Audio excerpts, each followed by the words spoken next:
What up, y'all? This is your boy, Mr. Downtown Ray Melo, and you're listening to the Entertainment Report for Tuesday, December 2nd, 2014, delivering some of the major stories and trends going on in the world of entertainment and beyond. You can follow the show on Facebook or on Twitter, facebook.com/The Entertainment Report with Ray Melo, that's RAYMELO, or on Twitter at The Enter Report. You can also listen to this program anytime you want on iHeartRadio. Just search for The Entertainment Report, and it will take you to our page. Thanks to Tuesday night's triple elimination episode, it's now down to 5 singers and 3 coaches on The View. After a few alumni performances, Season 6 finalist Christina Grimmie introduced her debut single with Love, and Season 2 contestant Ray Lynn sang God Made Girls. The bottom 4 were revealed. The 4 singers with the lowest number of viewer votes on their Monday night performance were challenged to perform for the @Instant Save, which had audiences at home voting during a fragile 5-minute window via Twitter or the Voice app to keep one of the endangered singers in the competition. Unlike last week's bottom 3, no one reached for songs a relatively recent decade.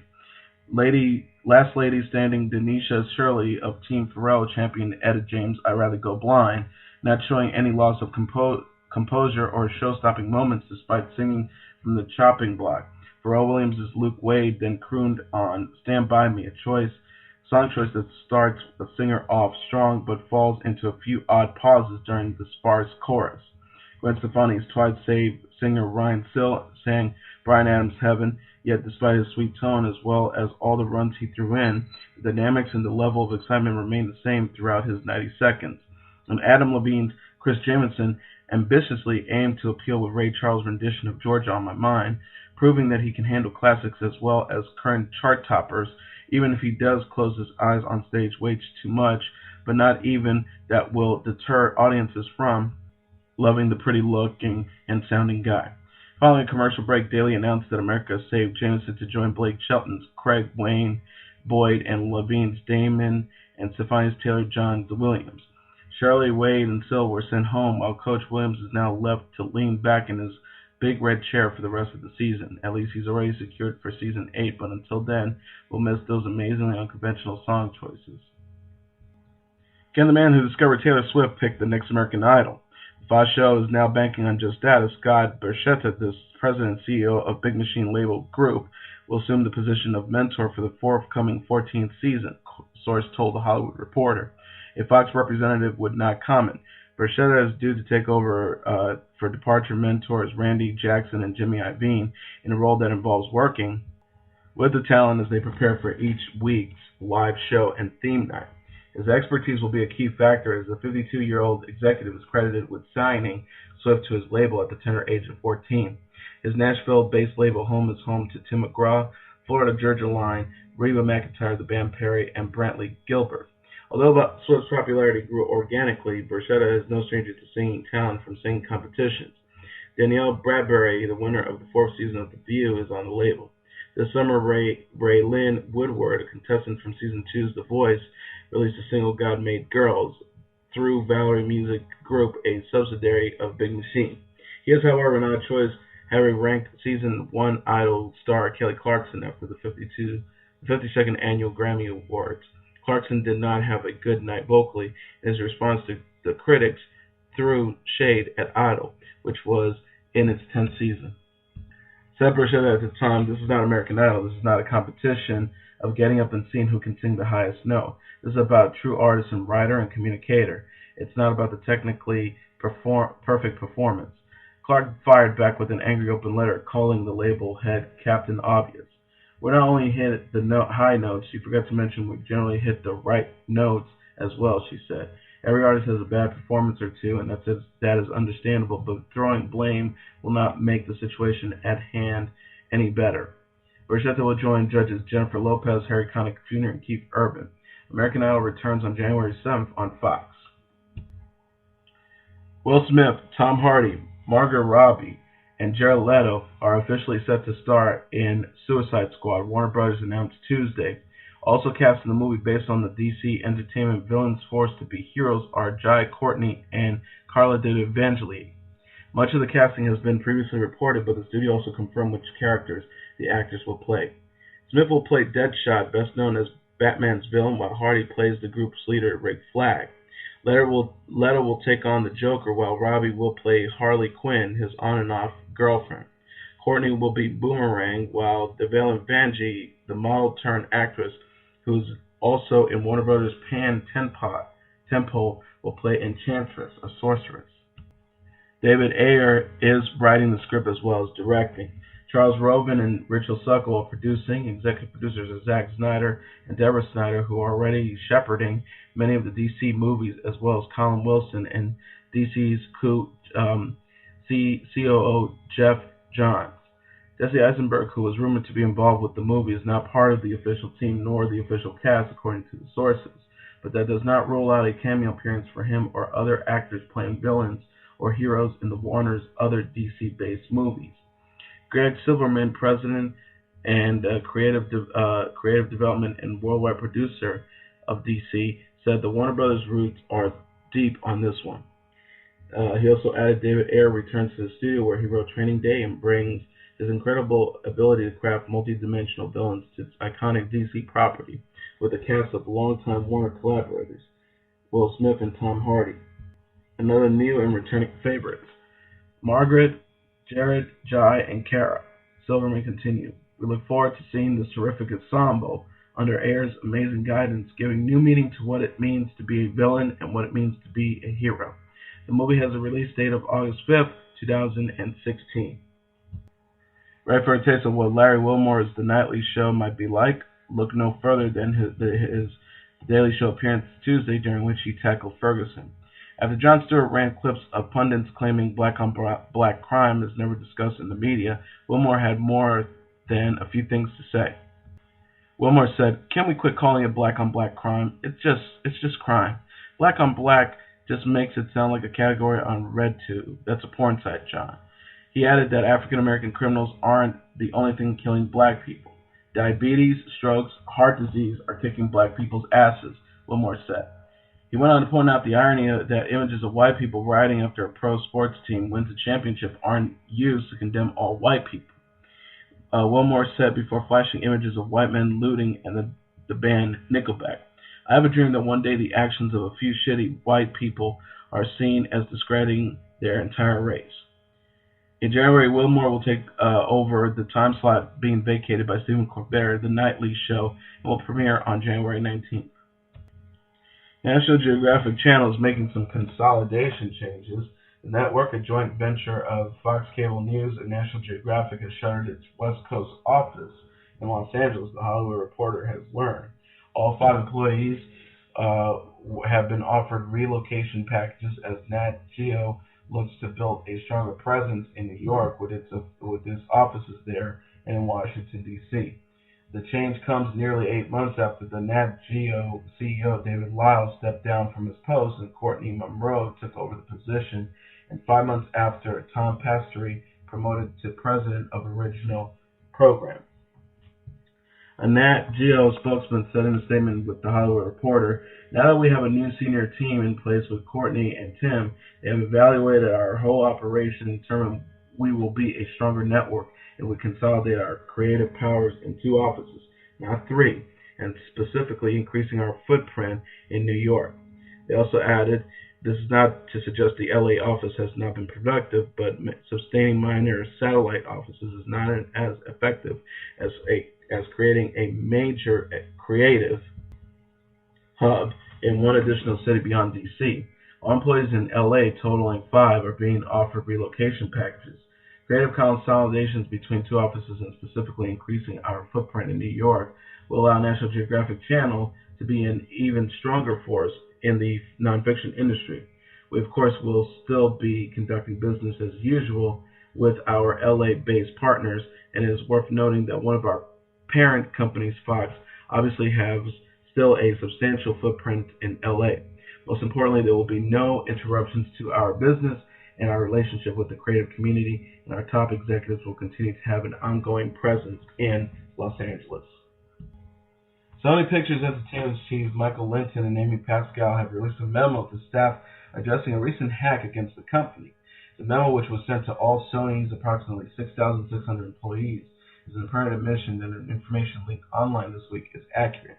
acknowledging that, quote, a large amount of confidential Sony Pictures entertainment data has been stolen by the cyber attackers, including personnel information. Linton and Pascal sent a message to the company's employees, reassuring them that, quote, the privacy and security of our employees are of real concern to us, offering them identity protection service. On Monday, 17 of the studio's highest-paid employees' salaries were released via documents obtained by Fusion. On Tuesday, Fusion's Kevin Bruce reported he had access to spreadsheets featuring sensitive information about 3,803 Sony Pictures employees. The information included the birth dates and social security numbers of the employees, including the company's top executives. The FBI is investigating the hack. Is the latest on Bill Cosby. A Riverside, California woman is suing the legendary comedian for sexual battery and infliction of emotional distress in what might be the first legal attack against the comedian for sexual assault since 2005, when Andrea Constantine claimed Cosby drugged and raped her. Constantine's lawsuit was settled out of court in 2006 from an undisclosed amount, but it sets in motion a recent series of similar claims from the 13 women lined up to testify on her behalf, plus several others who claimed Cosby assaulted them at various times since 1965. Judy Huff filed a lawsuit with the Los Angeles County Superior Court on Tuesday, claiming the comedian sexually assaulted her at the Playboy Mansion in Los Angeles in 1974 when she was 15 years old. The suit suggests the statute of limitations normally applied to assault claims should be waived for Huff,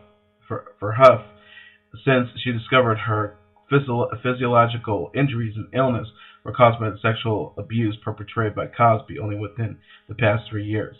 Huff claims in the suit that she and a 16-year-old girlfriend met Cosby in 1974 at a film set at a park in San Marino, where Cosby allegedly engaged the girls in a conversation and invited them to his tennis club the following weekend. The following Saturday, the suit says Cosby met the girls at the club and invited them to his house, where he served them several beers while they played billiards. According to the lawsuit, Huff had to drink a beer whenever Cosby won a game. After the girls had consumed multiple alcoholic beverages, the suit alleged Cosby led the girls to the Playboy Mansion, where Huff found Cosby waiting for her on the bed after she went to the bathroom. Cosby reportedly asked Huff to sit beside him and, quote, proceeded to sexually molest her by attempting to put his hands down her pants and then taking her hands in his hands and perform a sexual act on himself without her consent. Because of Huff's age and innocence at the time, the suit requests and punitive explanatory damages. Cosby has not addressed any of the allegations, though he has canceled several tour dates in the face of mounting public criticism. His reps and attorneys have denied previous allegations against him. Cosby's rep did not immediately respond to a request for comment. In another related story, singer-songwriter Jill Scott is under fire for repeatedly tweeting her support of Bill Cosby amid a wave of sexual assault allegations against the comedian. The messages started November 24th on social media after a Twitter follower asked Scott to sign and share a petition calling on Temple University to sever its relationship with Cosby. Cosby resigned from the school board of trustees a week later. Scott and Cosby are both Philadelphia natives and both hold degrees from Temple.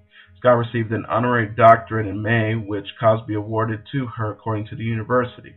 More than a dozen women have stepped forward in the past month to claim Cosby sexually assaulted them. Cosby has not addressed the allegations, though he has canceled several tour dates in the face of mounting public criticism. After receiving the Temple petition on Twitter, Scott shot back. She wrote, "Oh, okay, so they've proven the alleged allegations? I didn't know. Will they also be giving him back the millions he's donated?" Actress Scarlett Johansson and longtime partner Roman Dariek were secretly married this fall in western Montana. The couple tied the knot in the small, scenic town of Phillipsburg. Granite County Clerk of Court Carol Borchardt said Tuesday. Borchardt said it's a beautiful little spot. Johansson, Sturdy, and Dariek, a French former journalist, have been engaged since September 2013. They welcomed the daughter Rose in September. Borchardt said the couple went to the Granite County Courthouse themselves to get a license. The document later filed with the county showed the wedding took place October 1st. She said of the couple, they were nice people. I thought Scarlett was very personable, sweet, a very sweet personality. It wasn't known exactly where the nuptials were held, though Phillipsburg is the home of the ranch at Rock Creek, which bills itself a luxury ranch resort. Last year, Bernstein issued a wedding license to actress Kate Bosworth and film director Michael Polish. They read at the ranch at Rock Creek. Johansson was previously married to Ryan Reynolds. Her recent acting credits include Lucy, Chef, and Captain America: The Winter Soldier. Hulu is quickly becoming the home for broadcast TV's early exits. The streaming service has picked up the remaining unaired episodes of ABC's canceled comedy Manhattan Love Story. The 7 remaining episodes of the Jeff Lowell romantic comedy stars Annalee Tipton and Jake McDermott, and from ABC Studios, which will be available weekly starting Thursday via Hulu with a subscription to its Premium Plus service. ABC canceled the series, the first freshman show of the 2014-2015 season, after 4 episodes. Manhattan opened to a paltry 4.3 million total viewers and a 1.3 in the all-important adults 18 to 49 demographics, down from its selfie lead-in. Week 2 slipped to 3.2 million total viewers and a 0.9 in the demo. Nail in the Coffin came with episode 4, which fell to a 0.7 in the demo, a series low, and leading to a series low for Marvel's Agents of S.H.I.E.L.D. The news comes a week after Hulu also picked up an unaired episodes of ABC's Selfie, Manhattan's lead-in with unaired episodes of the Emily Kapnick comedy from Warner Bros. Television, available every Tuesday. Hulu, which has been making a major push with original script fare, also was the home for ABC's unaired episodes of Apartment 23 in April 2013. And finally, HBO is staying in business with Martin Scorsese and Terrence Winter. The premier cable network has picked up the series, the Boardwalk Empire duo's rock and roll drama that also execs produced by Rolling Stones frontman Mick Jagger and Breaking Bad's George Mastras, the Hollywood Reporter has learned. The 1970s drama, which remains untitled, explores the drug and sex-fueled music business as punk and disco were breaking out, all through the eyes of a record executive trying to resurrect his label and find the next sound. Bobby Cannavale, an actor who starred in Boardwalk Empire, Nurse Jackie, stars as Richie, the founder and president of American Century Records, who has a great ear for discovering talent and who undergoes a crisis of character when confronted with a life-altering decision. Olivia Wilde stars as Richie's wife, with Parenthood's Ray Romano set as one of Richie's partners. The cast also includes Juno Temple, Andrew Dice Clay, Atu Entendoe, Max Casella, James Jagger, Jack Quaid, Bridget Sorensen, P.J. Bryan, J.C. McKenzie, Bo Dieter, Armin Gary, Robert Finaro, and George Canidio. Scorsese directed the pilot and executive producers alongside Jagger, Winter, Rick Yorn, Victoria Perlman, Emma Tinger, Kossoff, and Mastras. Winter is set as a showrunner and penned the script with Mastras. A premiere date has not yet been determined. For HBO, the rock drama continues the premier cable's relationship with Scorsese and Winter following the conclusion earlier this year of Boardwalk Empire. The drama, which was first put into development in 2011, became HBO's latest series, offering it as it bulks up on an hour-long fare following the end of staples such as The Newsroom and True Blood. Last month, HBO added its Westworld adaptation to its series roster, picking up the drama with an all-star cast anchored by Sir Anthony Hopkins in his first series regular role. The rock drama joins a roster of originals that also includes Game of Thrones, anthology True Detectives, The Leftovers, and the upcoming Utopia. HBO's rock drama comes as scripted musical fares continues to be in demand at both broadcast and cable networks. Fox will launch Empire, a hip-hop drama starring Terrence Howard, in January, with ABC also poised to bow its musical fairy tale comedy Gavilan during the same frame. ABC's country drama Nashville is in its 3rd season, and Fox has the final season of Glee due in 2015. For its part, Stars on Monday will put Storyville, a period jazz drama produced by Tony winner George C. Wolfe, into development. And that is your entertainment report for Tuesday, December 2nd, 2014. I'm your host, Mr. Downtown Ray Melo. I'll be back tomorrow to deliver some of the major stories and trends going on in the world of entertainment and beyond. You can follow the show on Facebook or on Twitter, facebook.com/The Entertainment Report with Ray Melo. That's RAYMELO, or on Twitter at The Enter Report. You could listen to this episode or any previous episodes on iHeartRadio. Just go and search for The Entertainment Report, and it will take you to that page. Have a great day, everybody. I'll see you tomorrow. Bye.